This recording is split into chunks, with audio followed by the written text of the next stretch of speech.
Enormous changes just in 1 week in real estate. Friday Frenzy. Let's talk about what happened in the last week.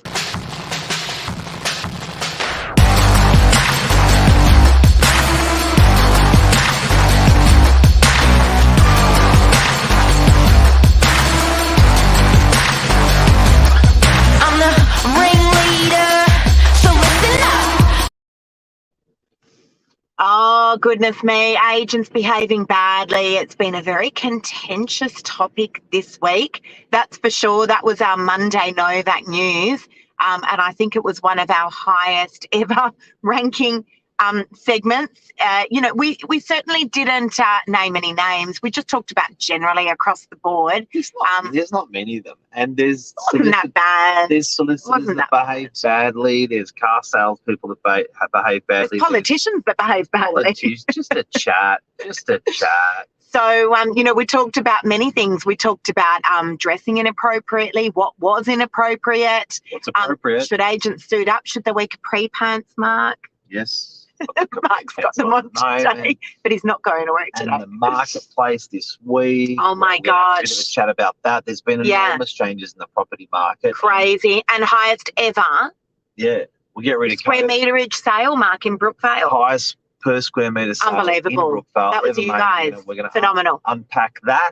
We're going to unpack, looks like we're packing up COVID and we're unpacking Russia in the media. Yeah, goodness me. It's awful. There's, anyway, it's been an incredible week. Let's start having a bit of a chin wag on what's happening on the ground at Novak Properties. So let's talk about, let's get agents behaving badly out of the way. I love this topic. Do you know, it's an interesting topic. I think all eyes are always on real estate agents. And so we talked about, again, what was appropriate and inappropriate to how to dress, and depending on what area. There was a few really good topics. Good morning to everyone that's coming on. Good morning, Jonathan. Yes, we're going to be talking about you in a moment as well. Good morning, Luke. Good morning, Michelle. But we talked about what's appropriate to wear, and some people raise some really good points depending on the area that you're in. Should really depend on how you dress. So, if you're a regional agent and you're in, Mudgee, maybe dressing in a 3-piece suit with shiny black shoes is not the way to go. You might be better off with an Akubra hat and it depends on who you are. It's your personality. 100%. Yeah, you got to read the play. You got to read the play. So we talked about that. We talked about misbehaving in your community. If you're a real estate agent, you're going out and you're, having wild nights, what that might look like for your reputation. And we talked about social media and how you should and should not represent yourself on social media. I don't think having fireball shots and putting that onto your Facebook or Instagram page is a good idea if you're a professional in any sector. What do you reckon, Mark? Oh, it's an uncomfortable topic. No, it's not. It's fun though. It's fine. We're not naming names. We're all human. Nah. We're all human. We're not perfect. Jonathan Creek. We're not coming from a point of pointing the finger either. We're coming from a point of discussing what the community wants with their real estate agents. Yeah. So it's just sort of Jonathan Creek. We did a Zoomathon the other night for charity, which was phenomenal, and collectively as an industry. Raised $100,000 for the Hands Across the Water charity, Mark, which is something really close to our hearts. Yeah. Jonathan was eating a chomp bar and drinking an organic Coke when we were just about to go on air. I'm dubbing you in, Jonathan. What's an organic Coke? I don't know. Oh, no, it was like a Jonathan, help me out. It was one of those, not like it wasn't a seltzer. It wasn't alcoholic or anything. Vegan Coke? Yeah, something like that. It was something. It didn't look appetizing. Just drink the real stuff. That's what I say. But no, we all collectively as an industry raised $100,000 for Hands Across the Water. Yep. For those of you guys that don't know what that is, it's for children's orphanages in Thailand. Mark and I have participated in that, haven't we, Mark? Yep. We went to Thailand a couple of times, raised money for the kids over there. There's kids without homes, and there's in Australia we do a good job of looking after our homeless. Yeah. In Thailand, I think they struggle a little bit, and especially during COVID, Mark, it's been awful. Yeah, has it? For these charities, awful. And Australia, well, their organic ways of doing of raising money for those kids has been thwarted. So yeah, it was a great thing to see that money going through to those homes. Australians Absolutely. are huge supporters. You know what? We're a wealthy nation. I think there's stuff that we have to do and should do as a nation. So it's great to see that. Agreed. Yeah, agreed. Let's talk about kombucha. That's what it was, kombucha coal. That sounds awful, Jonathan. Sounds awful. Sorry to say. I would just drink the real stuff. Let's talk about appraisals, Mark. Yeah. They've just, for me, in my team, they've exploded this week. Yep. There were days when I was doing 14 to 16 appraisals. That's just, how a lot of people were saying how. So you're on track for 120 appraisals for the month if you run the numbers you've just done. Yeah. So we're up to... The team as well smashing it with appraisals. But what does that mean to the marketplace? So, well, first of all, that's probably one of the most unprecedented or highest numbers in Australia for appraisals, particularly for a single agent. But second of all, what does that mean is happening in the marketplace? Like, is that a sign of the market or a sign of the agent? Or both? Interesting. So I met with a rep yesterday from a company called Local Agent Finder. And what they do is they help with giving leads out to some of the top selling agents in particular areas. So if they feel like you're going to be able to list the property, then they will help you out with that lead. Yeah. So I get lots of leads from those guys. And I think not just list, they want to see it follow through well. Well, so, they make money that way if you list and sell the property. So obviously they want to be helping out, the top performing agents in those areas. What they say. So he came in. I love talking to those guys because they are the eyes and the ears on the ground. And I was talking to him and he goes, no, all the agents that I'm talking to are saying the opposite. They're saying stock levels are low. So, Luke, I don't know about too much stock coming on. I'll give you a number. Interesting. 720 properties on the market on the Northern Beaches catchment. Okay, and how does that look in comparison to, say, this time last year? So there's 100,000 properties. What's that? Point one. Anyway, that's actually right on track from where we were last year. Right, okay. With stock levels at this time. And over that Christmas period, it went to a historic 10-year low of stock on market. But it's always low through that Christmas period. Yes. But certainly there was that good probably 2 months where it hit an all-time low for 10 years, and it's come back to regular numbers. You know what? The best way I can put it, Lise, and everyone out there, is the property bus was doing 150 kilometres an hour last year. I love that. To get on the property bus or off the property bus last year was a fireball of a ride, but the property bus has slowed down to 50 kilometres a year. Easier to get an hour. An hour. Easy to get on, easy to get off. It's much more comfortable for a vendor to sell and buy something in this market, and it's much more comfortable for a first home buyer to operate in this market. So, it's prices haven't gone down for houses; they've leveled out, and unit prices in our particular market are actually the ones that are growing. Excuse me. So, get a bigger piece of the DY pie, So just on that, Jonathan, in terms of sales and volumes, me and my team are ranked as number one, which is phenomenal. We've only been doing this bear in mind, I've only been in sales for 4 years, and I come up against some really heavy hitters in the industry that have been in this DY market for 15, 20 years, some even longer. So, to be able to take that big piece of the DY pie in just 4 years is awesome. We work ridiculously long hours. There's my husband here sitting next to me. Like, the hours are just ridiculous, but it's worth it. We honestly love what we do, and I wouldn't have it any other way. I haven't seen Lisa in a tennis skirt for a long time.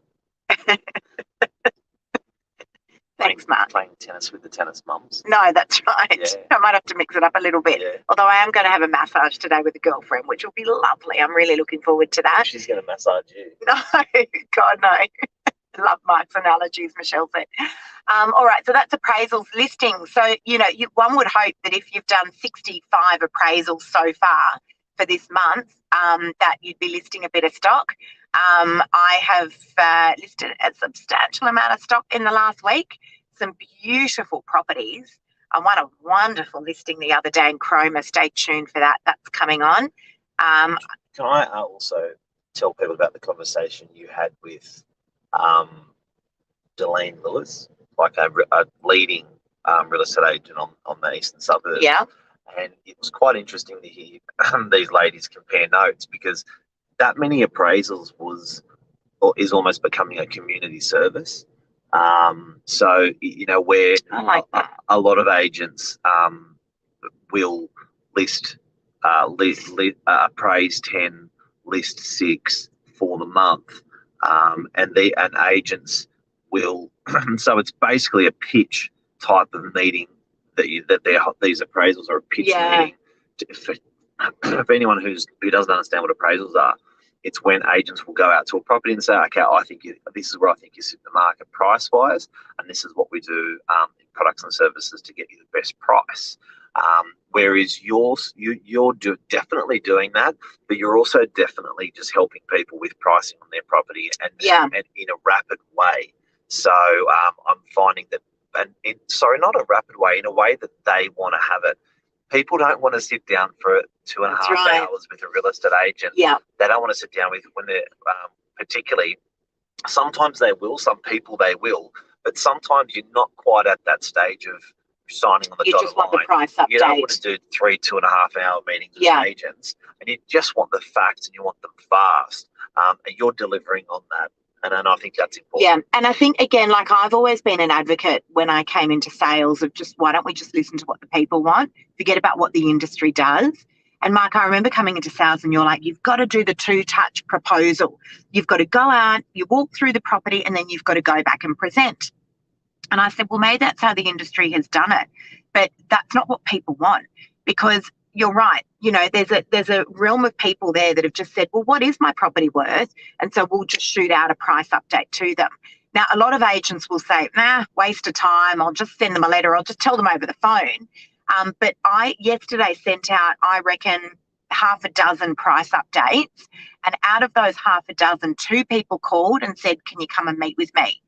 Now, most agents in the industry would have dismissed that and just said, oh, look, 8 to 850, that's about what I reckon it's worth. They wouldn't even I sent out a formal documentation. Through the door. No, that's right. Whereas 2 of those people actually said, please come and meet with me. I'm interested in selling. So actually, enough about appraisals. Actually, just signed one today. I just signed one today. Sorry, just based on a price update from last week. Lisa, the other day, was the 5th appraisal for the day. A vendor entertained. Imagine sitting through 5 hours of pictures. I know. It sucks. It's true. Brookvale, Orchard Street, Novak Properties has broken the record. So Brookvale, a bit like Alexandria in one part of Sydney, northern beaches of Sydney, Brookvale is a huge industrial area. We just smashed the per square metre rate. The developer who built the building, I rung and told him the price. He fell off his chair. He built it 25, 30 years ago, and never did he think we would be selling something like that for $1.4 million. We got 14,500 per square metre, because in the industrial commercial world, it all works off per square metre rates. We smashed the record for Brookvale. To give you an idea how big that was, we sat opposite the client 2 weeks ago, and the 3 comparisons that have just sold at 8,000 a square metre. We almost doubled the last 3 sales in the area. What's that? What does that mean? Not only we're a wonderful, no, just joking. What that means is that real estate market. Don't dismiss that point. Oh. Because Nathan, who works in our commercial department, Mark, I had referred him the other day to a really good client, and that client sent me a text saying he is the nicest, most knowledgeable guy I've dealt with in commercial for a really, really long time. Usually I'm dealing with a whole bunch of beep. And, he is an absolute legend, that guy. Yep. Loveliest guy. Real estate, I think you've always said it well, real estate's not about, what's that word, connect? I don't prospect, I connect. Yeah, it's about connecting with people. Nathan's a good connector, you know what I mean? So he'll find the properties, he'll hunt for people, and people get them. And not many people understand commercial on the Northern Beaches, Mark, like you do. That is the truth. Yeah. If no one tells you, I will. If no one tells you, I will. Now, on that per square metre rate of what that means for Brookvale, I'll tell you what I think. So it's bigger than just a high per square metre rate for the suburb. It's double the last 3 comparisons. What it means is people are taking their equity that they've earned in the last 2 years and they're spending it. So we're starting to see, Pete, a lot of investors. A lot. This is a big one, guys. We are seeing a lot of investors coming into the marketplace. In my career in real estate, I've never seen that many investors come into the property market that fast. So people are, that equity that they made out of their homes or other properties last year. They disappeared for a while. Those investors. Years. Well, you know who killed them? The government killed them when they with APRA and all that stuff happening. Yeah. When interest rates went up for an investor, when they said, okay, investors, you're getting a higher interest rate to what the to the owner occupiers in the market, that's when they sort of dwindled away. So investors are back. But they are back because money's still cheap. And even though there's talk, obviously, of interest rates going up, money's still cheap. You know, rents are strong. And property prices, particularly on the northern beaches, they're still not overpriced. Yep. The fact that you can still, I've just listed now, Mark, an amazing 2-bedroom apartment. It's 5 apartment blocks away from DY Beachfront, which is a bustling beachfront. You know, that's going to go circa sort of, you know, $1.50 to 1.1, somewhere there. To be able to buy a renovated 2-bedder with a lock-up garage that's going to pull in about $650, $700 a week. Yep. Amazing. So that's Friday Frenzy. Is there anything else you want to frenzy on about? That's it. It's been another fabulous week. Fabulous week. Yeah. Really, really good week. So that's it from us, guys. All right, take care. And have a good week, everyone. Love ya. See ya. Take care. See you guys. See you guys. Bye. Bye. Bye. Bye. Bye.